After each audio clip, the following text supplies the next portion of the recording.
Arduino project number 4, fading lights. It involves programming an Arduino to gradually fade an LED in and out, rather than simply turning it and on. Sorry, mali. 1, 2, 3. Arduino project 4, fading lights. It involves programming an Arduino to gradually fade an LED in and out, rather than simply turning it on and off. This is typically achieved using PWM or pulse width modulation to control the brightness of the LED. This project symbolizes the beauty and gradual change and the importance of patience. The smooth transition for brightness to darkness and back again reflects the natural rhythms of life.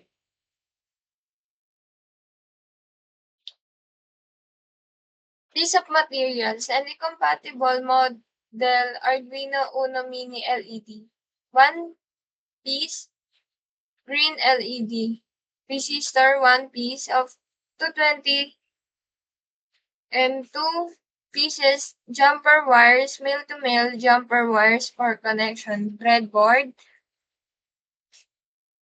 Power supply, USB cable to connect the Arduino to a computer or a battery pack for stand full operation. Computer with Arduino IDE installed for coding.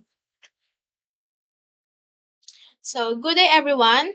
Thank you for being here today to watch our presentation.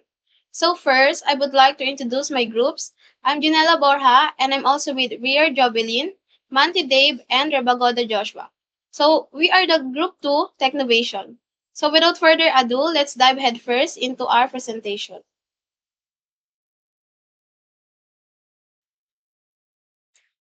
So variables, LED, integer representing the PWM pin, the LED is attached to. Brightness, integer representing the current brightness of the LED, 0 to 255.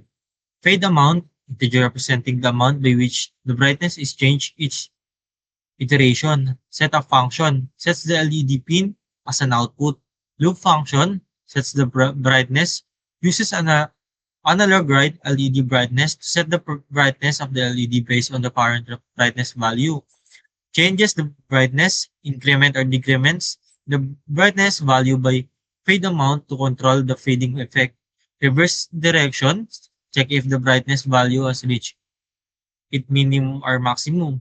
If so, it reverses the direction of the fading by negating fade amount, delays, pauses for 30 milliseconds to allow for visible fading effect. Overall functionality. The code repeatedly sets the LED brightness using PWM, pulse width modulation. The brightness value is gradually increased or decreased, creating a fading effect. When the brightness reaches its maximum or minimum, the fading direction is reversed. The delay ensures that the changes in brightness are visible. This code effectively controls the LED's brightness, creating a smooth fading in and out effect.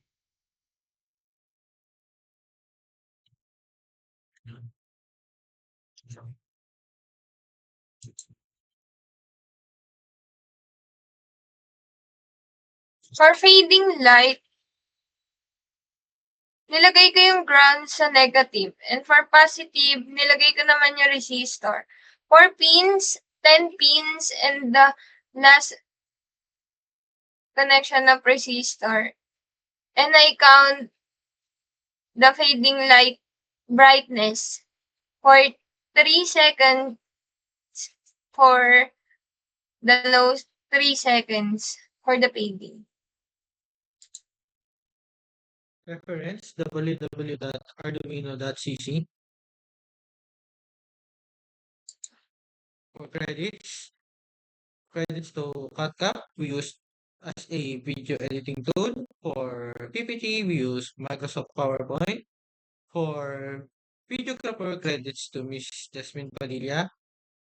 For programmer, credits for Christian Dave Mante and Joshua Rabagoda. For assembling, credits for Miss Javelin Bayer and Janela Borja. For video editing, all of in the group credits